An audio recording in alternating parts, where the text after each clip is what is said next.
2, 3, 4. அன்பேவா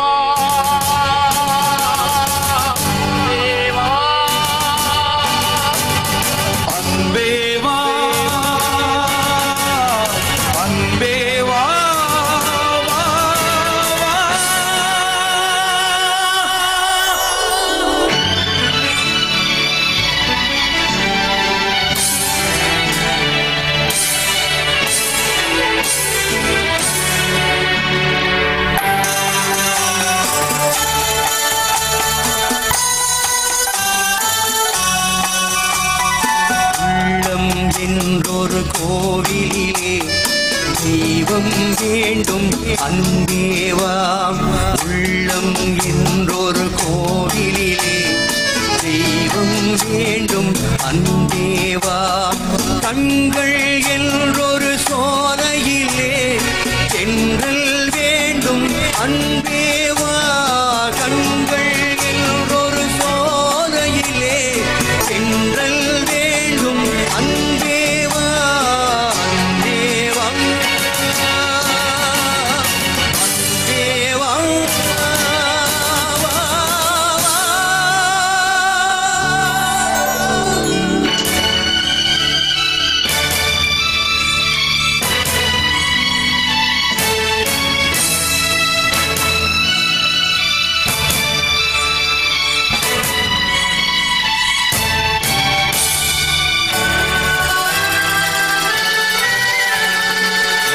இருந்தால் என் மாளிகை விளக்கெரியும். நிழல் கொடுத்தால் என் நினைவுகள் விழித்துக் கொள்ளும்.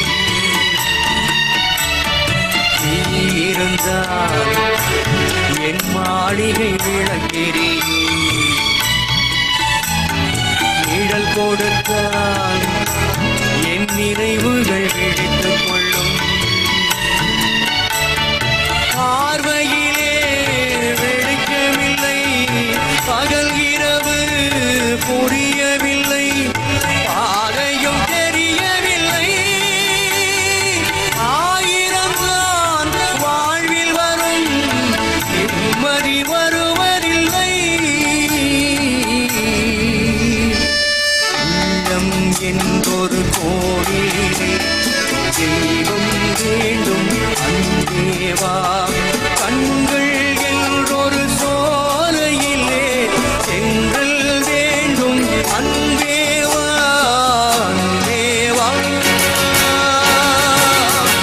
அன்பேவா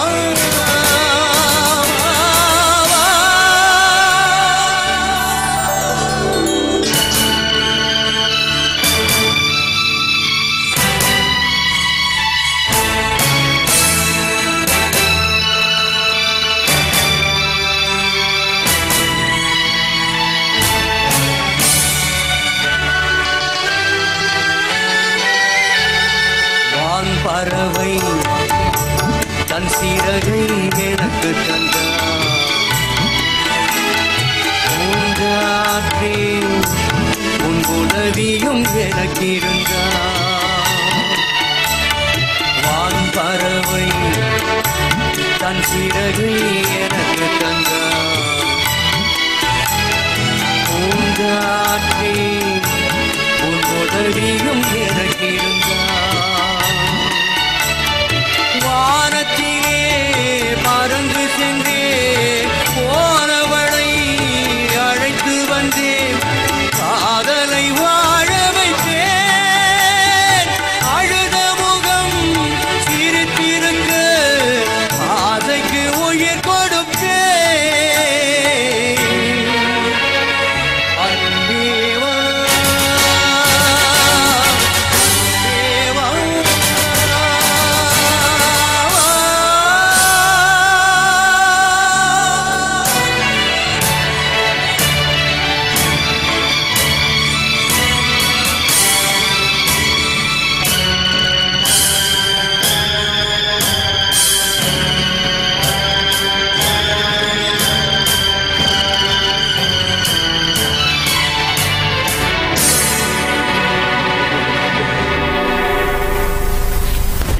நிகழ்ச்சியின் துவக்கத்தில் மெல்லிசை மாமன்னர் அன்பை எப்படி அழைத்திருக்கிறார் பார்த்தீர்களா? அன்பை இதற்கு மேலும் உறக்க கூறி அழைக்க முடியுமா? இவ்வளவு அழைப்பிற்கும் நாம் அன்பை தரவில்லை என்றால் எப்படி? நாம் தான் ஏற்கனவே கொட்டி இருக்கிறோமே. இருப்பினும் நாம் கொடுத்த அன்பு அவருக்கு போதாதோ? இன்னும் தேவைப்பட்டால் கொடுக்கலாம். எவ்வளவு வேண்டுமானாலும் கொடுக்கலாம். இந்த பாடலுக்கு கொடுக்கலாம். இந்த பாடலுக்காக வாருங்கள் அரங்கத்திற்குள். ஐயா, அன்பேவா படத்துல அன்பேவா அன்பேவான்னு கூப்பிட்டு எங்க அன்பையெல்லாம் ஒட்டுமொத்தமா வாங்கி வச்சுக்கிட்டீங்க. உங்க அன்பையெல்லாம் ஒட்டுமொத்தமா நாங்க ஏற்கனவே வாங்கி வச்சுக்கிட்டோம். உங்க அன்புக்கு நான் அடிமை, உங்க இசைக்கு நாங்கள்லாம் அடிமை. அதாவது இந்த படத்தை பத்தி ஒரு வித்தியாசமான விஷயம், கதை யாருக்கும் சொல்லல. அவுட்டோர் ஷூட்டிங் போயிட்டாங்க டைரக்டர்லாம். ஏவிஎம் சிட்டார் பெரியவர் தான் படம் சொந்தம். எங்கூட என்ன வேணும் சாங் ஏது வேணும்னு சொல்றது கூட யாருமே இல்லை. குமரன் சார், சரவணன் சாருடைய அண்ணன், அவர் ஒருத்தர் தான் எங்கூட உட்காந்து வாலி நானுமா உட்காந்து பல பாட்டுகளை எழுதி இங்கேருந்து அனுப்புவோம் ரெக்கார்ட் பண்ணி ஊட்டிக்கு. இந்த ஆர்கெஸ்ட்ராலாம் பார்த்தீங்கன்னா நல்லா ரிச்சாக போட்டு எடுத்துருக்கோம் ஒவ்வொரு பாட்டுக்கும். அதில் இந்த படத்தை பொறுத்த வரைக்கும் எம்ஜிஆர் அவர்கள் பாட்டே கேட்கல. முதல்ல ஒரு காலத்தில் அவர் கேட்காம இருந்தார். அப்புறம் நம்மளும் தலையிட்டா இன்னும் பெட்டராக கிடைக்குங்கிற மாதிரி ஒரு ஆசை.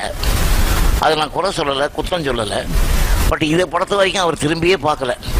ஏன்னா குமரன் சாருக்கு மியூசிக் டேஸ்ட் நல்லா இருக்குன்னு தெரியும். என் கூட உட்காந்துருக்கோம், பாட்டு அப்படி ஒவ்வொரு பாட்டும் அதில் இருக்கிற பாட்டெல்லாம் ஹிட் ஆக காரணம்னாக்கா எங்களுடைய காம்பினேஷன். குமரன் சாருக்கு ரொம்ப மியூசிக் டேஸ்ட். இங்கே உட்காந்து நாங்கள் கம்போஸ் பண்ணுவோம். காலையில் கம்போஸ், மத்தியானம் ரிஹர்சல், நைட்டு டேக் போயிட்டே இருக்கும். இதுதான் அந்த வரலாறு ஒவ்வொரு பாட்டுக்கும். அந்த படத்துல அத்தனை பாடல்களுமே சூப்பர் ஹிட். ஆமாம், அதுலயும் குறிப்பா இந்த பாடல்ல வந்து டைட்டில் சாங், கதையினுடைய அழுத்தம் இருக்கும். இதுல அன்பேவா படம் வந்து ஒரு மைல்டு ஸ்கிரிப்ட், அதற்கு மேல ஒரு லவ் பிக்சர் வந்து இன்னொரு வரைக்கும் வரல. அதை மனசுல நினைச்சுக்கிட்டு எத்தனையோ படம் எடுக்கிறாங்க, யாரும் ஜெயிக்கல. ஏன்னா அது முத்தாய்ப்பா விளங்கிருச்சு. இதுல குறிப்பா ரெண்டு பேரும் ஒருத்தருக்கு ஒருத்தர் ஏமாத்திக்கிட்டே இருப்பாங்க. அதாவது காதலனும் காதலியும் ஒருத்தருக்கு ஒருத்தர் விளையாட்டா ஏமாத்துறது மாதிரி இருக்கும். அப்புறம் அந்த ஏமாத்துறது சீரியஸ் ஆயிரும். ஆனா ஒருத்தருக்கு ஒருத்தர் நேசிக்கிறாங்க அப்படிங்கறது ஒருத்தருக்கு ஒருத்தர் சொல்லிருக்க மாட்டாங்க. இந்த பாடலினுடைய தொடக்கத்துலதான் அந்த லவ்வே வெளிப்படும். அவ்வளவு அழுத்தம். அப்படிப்பட்ட அழுத்தமான ஒரு விஷயத்தை பக்கத்துல டைரக்டர் இல்லாமலே கம்போஸ் பண்ணிருக்கீங்க. டைரக்டரே கிடையாது. நானும் குமரன் சார் உட்காருவோம், செட்டியார் ஐயா இருப்பாரு. அப்புறம் அவங்களாம் ஷூட்டிங்கில் பிஸியாக இருப்பாங்க. பாட்டு ஒன்று போடும், ஒரு பாட்டு தப்பு சொல்லாமல் எல்லாத்தையும் எடுத்தாங்க. அதில் என்ன அற்புதமான வரிகள்ல அதை பிக்சரைஸ் பண்ணியிருக்கிறாங்க பாருங்க. இந்த பாடல் வந்து அவ்வளோ அற்புதமா பிக்சரைஸ் பண்ணியிருக்காங்க. நான் நினைக்கிறேன் Thirulochandra sir direction, Maruthi Rao sir வந்து கேமரா, கேமராவும் பேசும். மிக அற்புதமான பாடல். இன்றைய துவக்கத்திலேயே மிக அற்புதமான பாடலை கொடுத்து எங்க இதயத்தை எல்லாம் நீங்க கவர்ந்துட்டீங்க.